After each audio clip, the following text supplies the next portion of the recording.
はい、マクティです。今日もご覧いただきありがとうございます。今日はですね、カッティングマシンのご紹介です。カッティングマシン、皆さん持ってる方もいらっしゃると思うんですけど、僕ね、ここのボンネット裏、こうやって今張り替えてみたんですけど、こちらなかなか好みにできて、あと今ね、このガレージの中もいろいろ張り直してるとこなんですけど、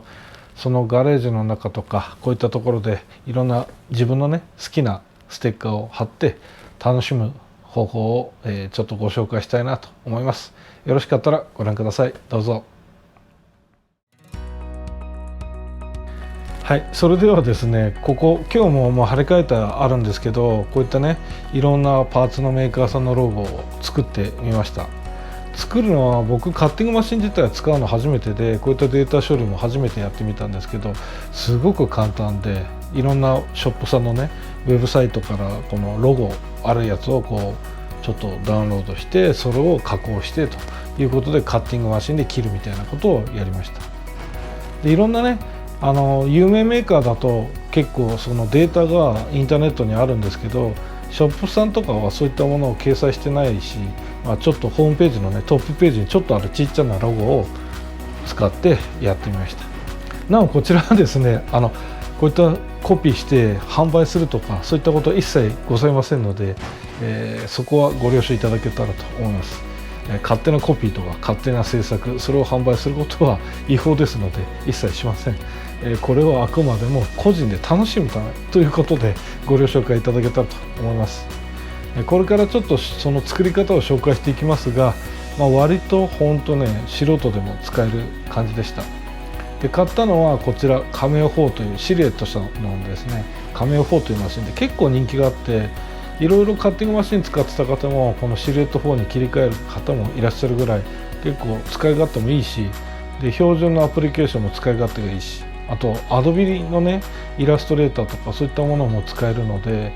イラストレーターが詳しい方とかそういう方も使ってるということで、詳しい使い方はね、インターネットで山ほど出てますので、僕が紹介するのはこういった車にねちょっといろんなメーカーさんのとかショップのロゴを統一感出して好きな大きさにして貼りたいっていうような方がいらっしゃった場合、それのご参考になればと思います。その使い方を紹介していきます。はい、こちらカメオ4ですね。シルエットさんから出てるカメオ4というマシンで、インターネットでね結構紹介されてるので詳細を省きますけど、これね電源入れるとね結構かっこいいんです。これこうやってね出てきて、ここに文字がこう光ると、いやおしゃれだなと。割とこんなねエンブレムを光らせるなんてなかなかないんですけど、でこれこうやって開けて、でこのトレイを出してと、でこれこうやって広げるだけと、こんな感じですね。今これでですねこうやってこう編集画面があるわけですけど、これをデザインっていう画面にしてね、いろんなファイルはね世の中にあるやつを持ってくるわけですけど、商売じゃなくてね、例えば自分で使いたいという時だけのため、こうやってワークのロゴを持ってきたらこんな感じなんですよね。でこれ掴んであげると大きさ変えられるので、適当にまず持ってきて、なるべく最初大きい方がビット数がいい気がしますね。これを切り抜きこう折ってあげたいじゃないですか。これがね自動でできるここにトレースパネルっていうのがあって、このトレースエリアの選択ってあげるんですね。でドラッグしてあげて、こんな感じで、ちょっと僕の Mac ねこれ古いんで遅いです。でこんな感じでしてあげると、これ今塗りつぶしとアウトラインってあるんですけど、アウトラインにしてあげて、で敷位置これでねこうやって今画面変わるの分かります？こ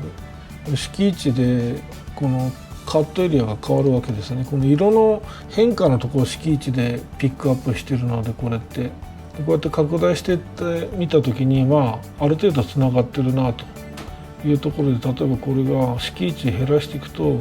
ガタガタになるんです。こうやってでこれまた今度逆に増やしていってもこうやって粗くなっちゃうんですね。なのでちょうどいいところで、この辺かなっていうところで、このトレースと外枠をトレースってあるんですけど、この中もあるので、そうするとどうなってるかというと、このエッジのラインに赤いのが微妙にいるんですけど、この周りのシールをこうずらしてあげるとこうやって綺麗に取れてるわけですね。でこっちはもういらないので消します。こうやってワークのロゴができるわけです。ワークのロゴはこのデータが綺麗だったからいいんですけど、例えばデータがなかなかこれは厳しいなっていうようなロゴの場合、ある程度ちょっとつなげてあげなきゃいけない。例えば、トゥルコさんの勝手にちょっと拝借するとですね、これもあるんですけど、これ結構ボケボケなんですよ、 JPEG なので。でこれを撮るとですね、例えばこっちだけでトレースアウトラインするじゃないですか。でまた消してあげると周りをね。でこういう風になるんですけど、例えばこういうとこね、 U とかこの U とか C のこういったところがガタガタじゃないですか。でこれをこの頂点の編集ってやってあげるとこういう風にいっぱい出てくるんです。でここで頂点を滑らかにしてあげるっていうのをやると、こうやって頂点がある程度減るんですね。でガタガタだったところが多少減るので、こんな感じになるわけです。でこういったところをもっと丸くしたいなって言った時は、頂点でこれを選んであげてね、これでこうなるので、ここにちょっとブルーみたいなのがいるんですけど、これをこうやって引っ張るとこういくらでもこうなるんですね。でこれで接線をこう伸ばせばこうなるし、これをこんな感じにしてあげましょうってやってあげて終わりにするとなだらかなんですね。でこっちの U のとこも頂点の編集でこれを選んであげて、こういうモードにしたらこれで、ある程度こうやってあげて、でこっちも頂点の編集でこうやってなってるところをこうやってあげると、そうするとこう綺麗になるわけですね。なのでこういったところを一個一個元のデータがない場合も一個一個やっていくと、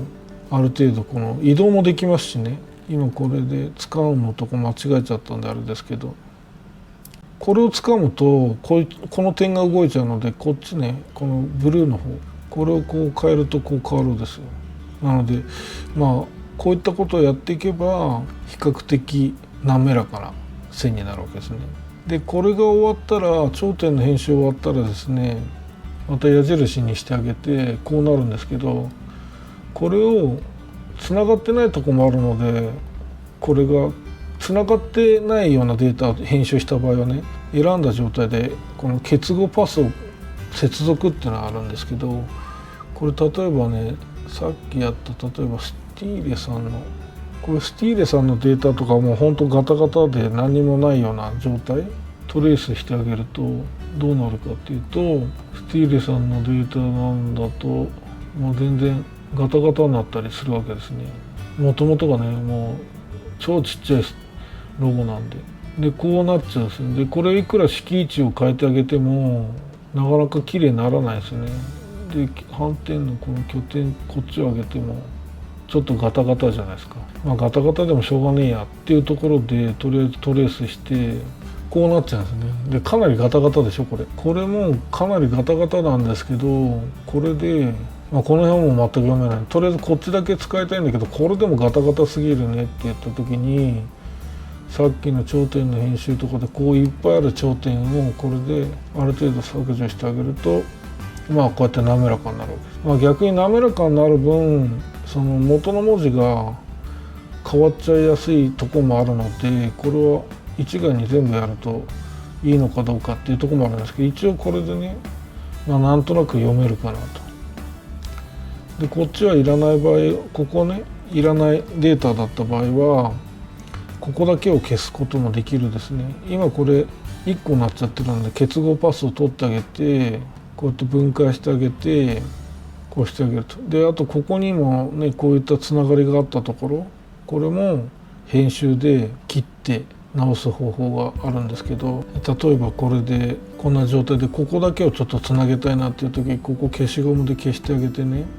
この辺かなっていうところと、あとこっちもこの辺でいいかっていうところで消してあげて、でこれを頂点の編集とでこうちょっとこれね2本線なの、これ2本線になっちゃった場合、これちょっと一回消してあげるか。で大きさはこれセンチ単位でできるので、例えば10センチこんな感じで作るわけですよね。もうあとは印刷するだけなんです。印刷っていうかカットで、これでテストを一回ちゃんとして、毎回ちゃんとテストしとかないとね。で台紙が切れてなくてちゃんと切れてれば OK と OK ね。そしたらこれで印字します。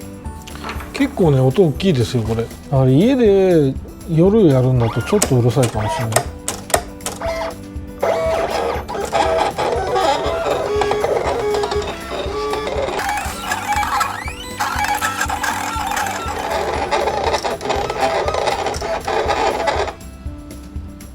で終わったらこっち戻るんで、戻ったらこう出してあげてカットしてあげると、このデータと合ってる状態になってるので、これをカットするんですけど、まずねこれ剥がしやすいようにちょっとデータごとにロゴごとに僕の場合切ってあげます。多分1枚ごとやっちゃうと剥がしにくいかなって気がしますね。でいろいろやってみた結果、文字って左から右に流れるのでこっちから剥がしやすいのかと思ったんだけど、文字を見ると大体こっちから剥がした方が剥がしやすいかなっていう気がします。だから文字の反対から、文字にもよるんですけど、例えば C とか R とか剥がす方向が右側から剥がした方が引っかかりが少ない気がしますね。でこうやってまず外枠がねこう全部きれいに切れていくわけですよね、こうやって。そしたらこう文字が残るわけですけど、これを今度この中を抜いてあげて、このカッターでこういったもので中をねちょっと浮かせて、あとはピンセットでこう掴んであげるとかしてあげればこうやって剥げるという感じですね。でこれを全部やっていくだけなんですが、ちっちゃい文字になるとね、老眼だとね余計厳しいかもしれない。こんな感じでできました。こういったネットから拾ったデータも自分で個人で楽しむ分にはこうやって簡単に作れて、でこれにあとアプリケーションシートっていって、この透明なのをね貼り付けるために貼ってあげれば抜き文字が簡単にできるという感じですね。でこのトゥルコさんみたいにこうちっちゃい文字があるとこだと、あんまりちっちゃいとやってみたらですね、この貼り付ける時どうしてもなんかくっついてきちゃうんですね。この剥がしてこうやる分にはね全然問題ないんですけど、問題ないですね。こうやって取るのもねわけなくできるですよね、こうやって。なんだけどこれをね今度何かに貼り付ける時にこういうちっちゃい愛とかね、こういうのがくっついて取れてきちゃう場合もあるので、あんまりちっちゃい文字が貼り付きが悪いところにくっつけるのはあんまりその耐久性というかね、こういう抜き文字の場合は問題があるかもしれないですね。もっとベテランの人はねいろんないやいやもっとこうだよっていうのがあると思うんですけど、僕もまだ初心者なのでこんな感じでやってみました。元のデータに比べればやっぱり荒いんでしょうけど、一応こんな感じでねそれらしく作ることはできるわけですよね。できましたって感じなんで、これをいろんなシートとか2枚重ねとかいろいろ合わせていくとカラフルなのができたりとかもするしっていう感じですよね。割とこういった感じで慣れてしまえば簡単にできてしまう感じです。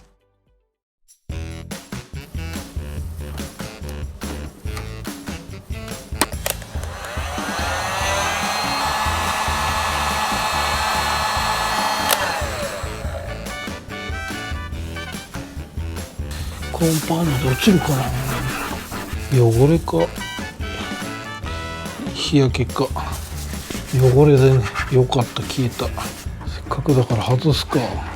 落としそうだから必ずエンジンにはカバーかけた方がいいね、これ。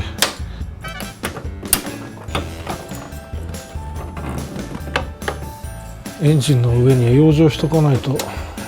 なくしたら大変ですね、これ。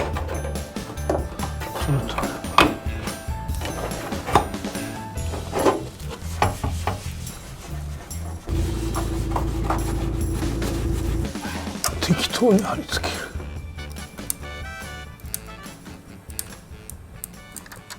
る。よいしょ。はい、今日はカッティングマシンでこういったねいろいろデカールを作って遊んでみました。あと工具箱の整理とかいろいろね、こういったところに貼ったりとかして、あとはちょっと冷蔵庫の中とかも片付けにも使ったりとかしたんですけど、あとは逆にこのカッティングシート、マスキングシートを買ってきて、マスキングシートカットするとこういったところのね文字塗装にも使えるのでいろいろ幅ありますよね。あと T シャツのプリントカットとかもできるので、こういったところにワンポイントのロゴを入れたいとか、大量に生産じゃなくて2枚とか3枚とか作るぐらいだったら背中とかね好きな文字とか入れるのもなんか結構 DIY でやられてる方もいますよね。そういったところで、こういった統一感を出させるちょっと今日の企画で使ってみたら意外と簡単だったと。相変わらず取説何一つ読まずにやったので、間違いがあったら詳しい方、教えてください。コメント欄にその使い方間違ってたぜっていうようなところがいただけたらと思います。何せね取説ほぼ読んでないんですね。スイッチ入れて使ってたソフトも何一つヘルプ読んでないんで、適当にこう触ってるので多分何かが違ってるかもしれないんで、詳しい方教えていただけたら嬉しいです。そんなところでこれでまたですねいろいろやっていきたいと思いますので、ぜひご覧ください。また次回も何かします。よろしく。バイバイ。